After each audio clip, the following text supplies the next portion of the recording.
Hey everybody! I've been finding it interesting that in the last few days there's been a lot of revelation about snakes and serpents and the connection they could possibly have with the shit show that's been going on for the last few years. I always thought there was something snaky, serpenty, sneaky about this whole thing anyway.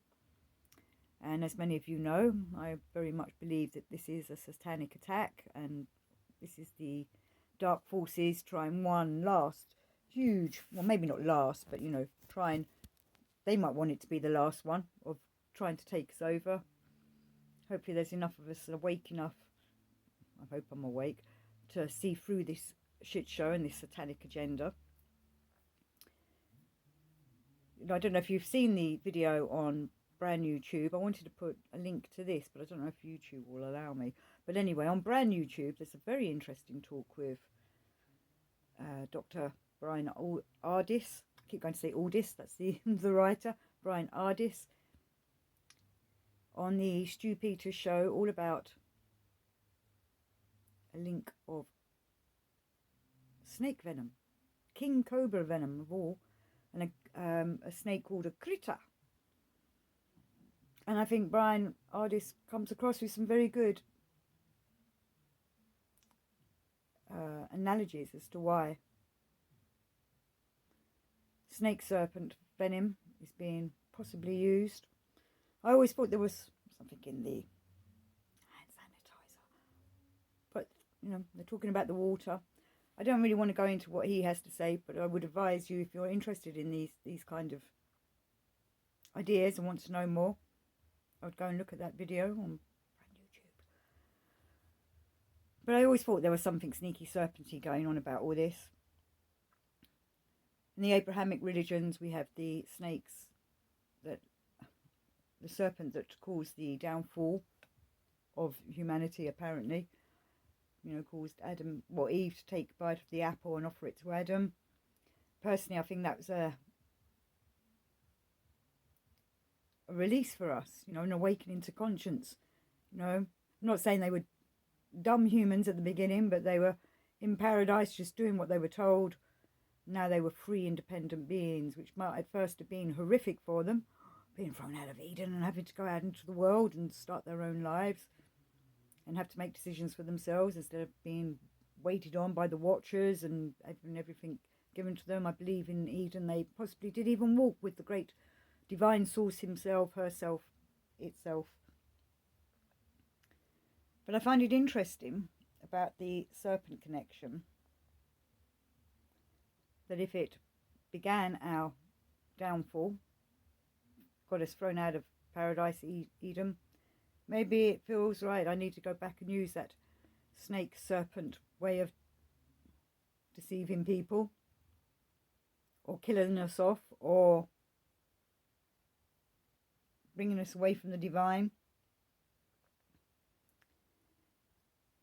And I'm going to research a bit of Steiner at some point and look up what he has to say about serpents and such things. But I did look up some Gurdjieff, because I do remember one of my favourite quotes, was close to a serpent snake quote. So this is just a little Gurdjieff, page 877, and he's talking about the Bokharan dervish. Data for engendering the aforesaid inner being impulse are not yet formed either in the presences of any of those terrestrial one-brained or two-brained beings with whom these strange free-brain beings who have taken your fancy have long had and still have frequent contact and relations.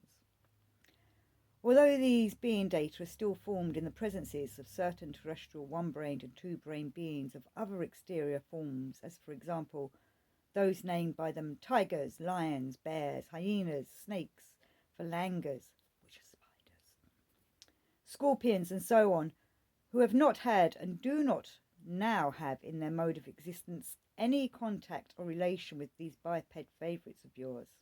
Nevertheless, there is already formed in their common presences, thanks of course to the abnormally established conditions of the ordinary existence of your favourites, one very strange and highly interesting particularity. namely that the enumerated beings, tigers, lions, bears, hyenas, snakes, phalangers, scorpions, and so on, perceive the inner feeling of fear in other beings before them as enmity towards themselves, and therefore strive to destroy these others in order to avert the menace from themselves. Doesn't this last few years feel like there's been some kind of menace?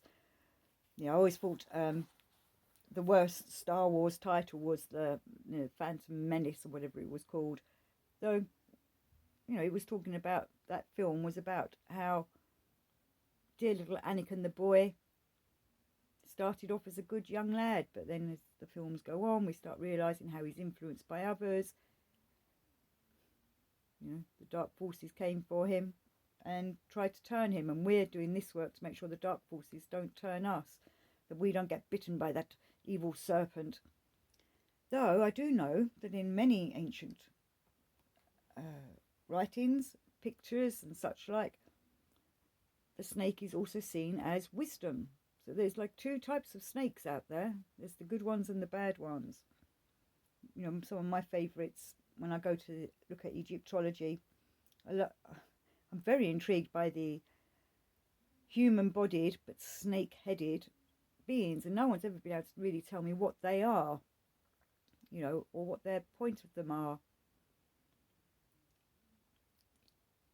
But Gurdjieff also says on another page, which again, if anyone can help me with these writings, so he's talking about the Kurd Atanarch, who's trying to, quote, perseveringly study during many earth years every possible question which it seemed to him might give him an answer to the question, what in general is the sense of man's existence?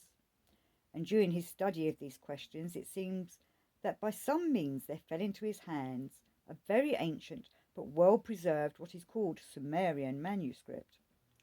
This manuscript was well preserved because it had been inscribed on the skins of being snakes called Kalian Jesh, with the blood of the being Cherman. Now, Gurdjieff's strange terminology, maybe. What is a Cherman? If anyone knows, please get in touch. But the Kalian Jesh, the skin of the being snakes, called Kalian Jesh, or Kalian Jesh. It's spelt with Kali. Kali and Jesh. So I'm going to try and look up where the etymology he might have got that from comes from. But there he's getting a manuscript written on a snake skin that's of the being snake, Kalium and Jesh. Snakes giving us wisdom. So it can be quite confusing in doing these kind of studies, because you want to put everything in one category, but it shows that there's many different types of snakes. Humans, as we all know, there's good humans and there's bad humans. There's good snakes, there's bad snakes. But I just found it interesting after watching Brian Ardas talk about the serpent venom, the king cobra venom. Got me thinking about, it all started, humanity's fall from grace was through a serpent. And if they are using serpent venom to try and kill off the population, even to me, it's just more evidence that this is all dark forces.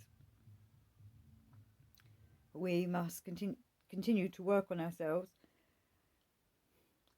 and hope and pray that the divine grace falls upon us to keep us awake enough to not get caught up in this shit show that's going on, and be awake enough to stay out of it. And just as an aside, I very rarely drink tap water.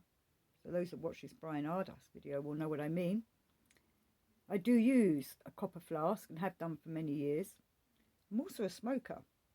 And someone told me when all this started happening back in 2020, was explaining to me, wasn't about how the Marines and the Army and all that, when they're caught up in something radioactive or nuclear, and they normally take a nicotine tablet. So nicotine has its uses. And there were a few other things at the end. There's a list, you'll see if you watch this Brian Ardas show, of the list that I go along with and have been doing for a few years. I suppose what I wanted to say mainly was watch out for the serpents. Don't let the snakies bite you. You know, I'm sure there are some good snakes out there. Hopefully they're the ones that will cross your path. Peace, everybody. Thanks for watching.